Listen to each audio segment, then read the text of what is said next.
In the summer of 1590, an Englishman waded ashore onto a small island off the coast of the New World, looking for the family he had left behind. He found a fort with no people in it. The houses had been taken apart, and carved into a wooden post, a single word, the only message left to him across 3 years of silence. Hello and welcome to Vanished Hours. I'm Isla Hart. Tonight, the first English colony in America, more than 100 men, women, and children who stepped off a ship onto Roanoke Island and then stepped out of history altogether. By 1587, England had already tried and failed to plant a colony on Roanoke. An earlier outpost of soldiers had given up and sailed home, hungry and at war with their neighbors. This time the plan was different. This time it would be families, farmers, craftsmen, wives, and children sent to build something that would last. Their governor was a man named John White, an artist and mapmaker who had been to these shores before. With him sailed about 115 colonists, carrying everything they thought they would need to begin a new life across the ocean. They had meant to settle further north on the Chesapeake, but the expedition's pilot refused to carry them any further.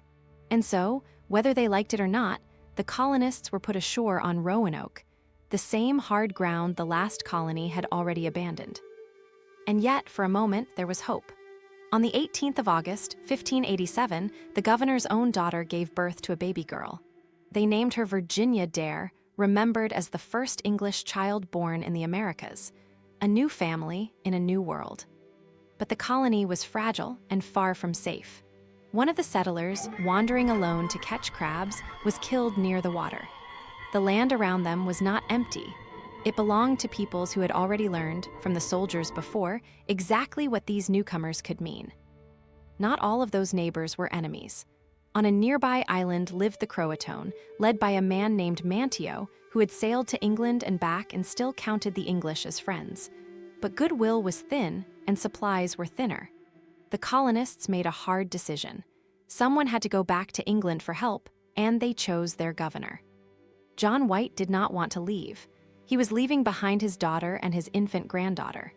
But the colonists trusted him most to argue their case at home, and so, late in 1587, he sailed for England, promising to return as quickly as ships and weather would allow. He could not have chosen a worse moment. England was at war with Spain. Within months, the Great Spanish Armada would come for the English coast, and the Crown ordered every seaworthy ship held back for the nation's defense. A governor trying to sail to a tiny colony across the ocean was the least of England's worries. White begged and bargained and tried. One small voyage he did manage was attacked and turned back before it ever reached the open Atlantic. Months became years, and all the while, on the far side of the sea, his family waited for a sail that never came. It was August 1590 before John White finally stood off Roanoke again, 3 years late, and by a cruel accident of the calendar, on his granddaughter's 3rd birthday. As they rowed ashore, he saw smoke rising over the trees and let himself hope. But the settlement was empty. The houses had not burned or fallen, they had been carefully taken apart. The whole site had been enclosed by a strong palisade, like a fort. Everything spoke not of a massacre, but of people who had packed up and chosen to leave. And then White saw it, carved into one of the posts in fair, clear letters, a single word, CROATOAN. On a nearby tree, 3 more letters, C-R. Oh, it was not a cry for help. It was a forwarding address. Before he had left, White and the colonists had agreed on a signal. If they moved, they would carve the name of the place they were going. And if they were forced out, if they left in danger, they would add a cross above it. White searched the carvings carefully. There was no cross. Whatever had happened, it seemed, his people had gone willingly. CROATOAN was a real place, the home of Manteo's people, an island we now call Hatteras, perhaps 50 miles to the south. White wanted to sail there at once. But a violent storm rose, his ships were battered and short of supplies, and his exhausted crew refused to stay. They turned for England. John White never came back.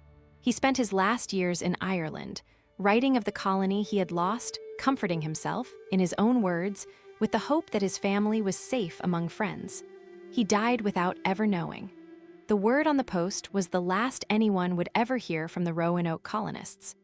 So what happened to them? The honest answer, after more than 4 centuries, is that we still do not know. But the clues point away from disaster and toward a choice.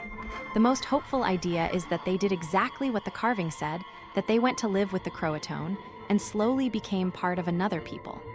Later English settlers would hear stories of gray-eyed strangers and English skills among the native towns of the coast. Other clues hint that some may have moved inland instead, scattering to survive. We know, too, that those years brought one of the worst droughts the region had seen in centuries, enough to break a young colony that depended on the land and on its neighbors' goodwill. Perhaps the colony split. Perhaps it simply dissolved into the country around it. What we are left with is not a tragedy with an ending, but a door left open. 115 people took down their houses, gathered their children, carved where they were going, and walked out of the only record we have of them. Thank you for spending this time with me. History never really leaves us, it just waits to be remembered. I'm Isla Hart, and I'll see you in the next one.